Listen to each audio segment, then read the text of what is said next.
Salam alaikum, bonjour à tout le monde. Donc, nous sommes ici donc à Cotonou, au Bénin.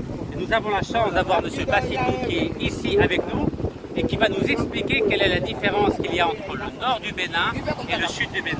Bonjour M. Bassitou. Oui, la différence dans un pays africain, il y a toujours le nord et le sud. Et c'est le nord qui alimente le sud. Qu'est-ce qu'il y a dans le nord du Bénin? Il y a le manger, le maïs, les produits vivriers, il y a tout là-bas. Les manger naturels. Donc toute la nourriture, en Oui. tout cas la majorité de la nourriture du Bénin vient du nord. Oui, l'yampilé, le gari, tout ça là, ça vient du nord. Les céréales, le soja, le maïs. Moi je suis algérien, je m'appelle Rachid. On ne connaît pas nous la différence qu'il y a entre le nord et le sud. Je voulais savoir, le nord c'est ce qui est proche du Niger, c'est bien ça? Non, le nord fait frontière avec le Niger. Et il y a le Malanville qui fait frontière avec le Niger. Il y a un grand pont qui sépare les deux pays. C'est là la frontière. Donc vous êtes proche du Niger? Moi je suis au nord profond. Donc du côté du Burkina Faso? Non, le côté du Burkina Faso. Non loin de Tangueta. Et dites-nous, dans le sud ici au Bénin, qu'est-ce qu'il y a? Par exemple, là nous sommes à Cotonou, dans le sud. La vie du sud, c'est la vie est chère au sud. C'est comme un Africain qui va en Europe. La vie est chère. Tout est cher. Tout est de l'argent. Par exemple, combien coûte le kilo de riz dans le sud et dans le nord? Le kilo de riz, Oui. c'est le même prix. Oui, à moi il y a le riz du nord qui est fabriqué au nord même. Dites-moi. Ça n'a pas le même goût. Ça n'a pas le même goût. Donc dans le nord, il a meilleur goût que le sud? Non, le sud a le meilleur goût que le Le nord. sud est meilleur goût Oui. que le nord. Oui. Et j'aimerais vous donner un produit Oui. où il est plus cher à Cotonou et Le moins soja. cher dans le nord. Il y a le soja, il y a Kajou, le vanzou, la viande. La viande par exemple, combien Oui. ça coûte dans le sud, combien ça coûte dans le nord? Au sud, on peut trouver 2500, 3000. Au nord profond, c'est à 700, 800. Donc c'est 3 fois moins cher. Oui, 3 fois moins cher. Donc la viande ici au Bénin est 3 fois moins chère dans le nord Oui. que dans le sud. Oui. Et à cause de quoi? Pourquoi c'est comme ça? Là-bas, il y a les bœufs, il y a le manger. Et ici, maintenant, il n'y a pas les herbes. On ne peut pas élever les bœufs au sud. Il faut des forêts pour élever les bœufs. Il y a le fromage qui est moins cher, il y a l'iam qui est moins cher. Donc tout est moins cher. Tout est moins cher au nord, sauf les produits emportés par le bateau, l'avion, qui est cher. Comme macaroni, le riz, pain, le téléphone, tout ce qui est emporté. Et vous par exemple, vous préférez vivre dans le nord ou vous préférez vivre dans le sud? Je suis un sudiste, j'ai eu la chance, je suis né à Djougou. Au nord, je préfère rester là-bas que le sud. De temps en temps, faire un tour au sud pour me distraire. Et une autre question, Oui. qu'est-ce qui se passe au Niger? Est-ce qu'il faut faire la guerre au Niger ou il faut plutôt respecter le pouvoir qu'il y a au Niger? Qu'est-ce que vous en pensez? Non, moi, je veux la paix. Moi, il faut que nos dirigeants, les présidents africains prennent conscience et disent le pouvoir, c'est pour un temps. Si tu ne laisses pas le pouvoir finira par te laisser. C'est ce qui se passe en Afrique. Donc vous êtes en train de dire qu'il faut laisser l'alternance des gens venir et sortir du pouvoir Oui. quand le mandat est fini. Si le mandat est fini. Et ne faut pas te montrer, je suis président de la République, c'est fini. Le monde ne s'arrête plus là. Donc on n'est pas président à vie. Et on n'est pas président à vie. Comme Cameroun, etc. Les pays qui ne veulent pas Biya. Il est président avant ma naissance, il est encore président. Oui. Il faut que d'autres personnes goûtent. Ça c'est malheureux, ça c'est malheureux.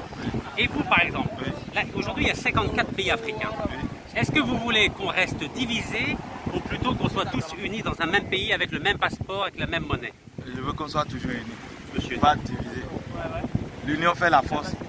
Si on est unis, on peut faire beaucoup de choses. À moi, la CEDEAO, là, ils n'ont qu'à oublier et ramener la paix. La paix avant tout. La paix avant tout. Et l'unité. L'unité. Eh bien écoutez, merci beaucoup pour vos témoignages et j'espère que les Algériens vont beaucoup apprendre avec ce que vous venez de dire. Pas de souci. Et merci beaucoup et merci pour votre hospitalité. Il n'y a pas de souci. Voilà. On est tous africains.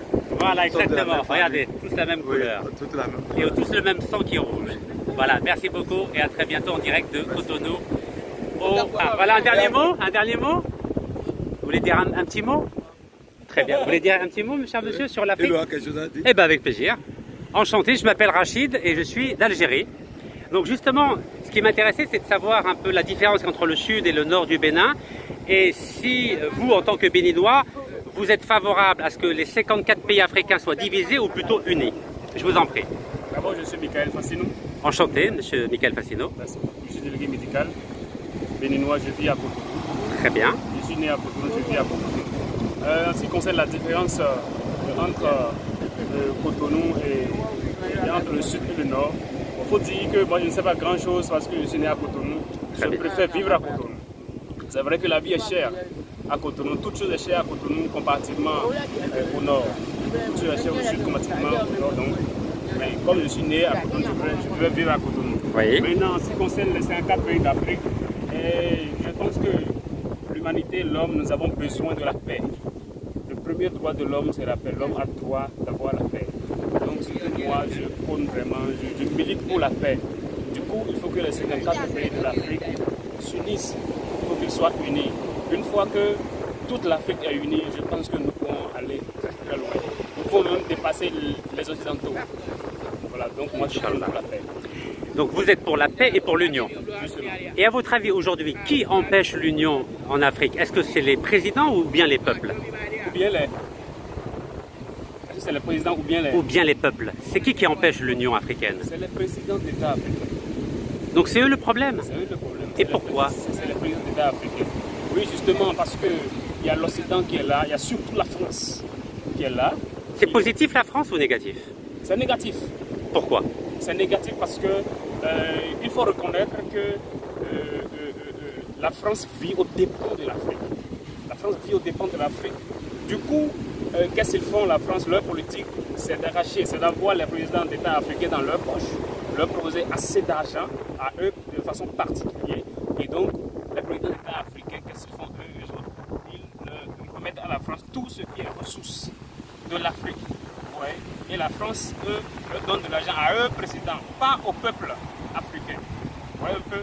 Donc c'est comme ça. Alors que normalement l'Africain doit réfléchir, surtout les présidents d'État, il doit réfléchir et comprendre que en réalité l'Afrique est plus grande, l'Afrique est plus puissante que l'Europe. Du coup, quand on va se mettre ensemble, toute l'Afrique entière va se mettre ensemble, nous serons la première puissance mondiale. Donc, je pense que le problème, c'est les présidents d'État africains. Mais par exemple, j'observe par exemple que le président du Bénin, M. Patrice Talon, est un milliardaire, donc il n'a pas besoin d'argent. Bon, il n'a pas besoin. Le président Patrice Talon, je pense que de son côté, il fait mieux. Il fait mieux parce que lors de son mandat, le Bénin s'est révélé. Le Bénin on a vu une nouvelle face, une très bonne face du Bénin, comparativement aux années antérieures. Avec M. Boni par exemple. Voilà. Oui, comparativement au temps de Boni Yahi, au temps du président Soglo, au temps du président Kérékou. Franchement, si ses prédécesseurs avaient fait tel qu'il fait actuellement, je pense que le Bénin ne serait pas à ce niveau. Eh écoutez, cher monsieur, merci beaucoup pour votre témoignage et j'espère que votre message va être reçu en Afrique du Nord et que peut-être les consciences vont être plus aiguisées pour que dans les prochaines années, il y aura l'Union africaine. Merci beaucoup. Je suis ravi de pouvoir être ici présent à Cotonou, au Bénin, échanger librement sans aucun policier, je vais voir. Donc avec les citoyens du Bénin, merci à vous et merci pour votre accueil et votre hospitalité. Merci beaucoup. Merci.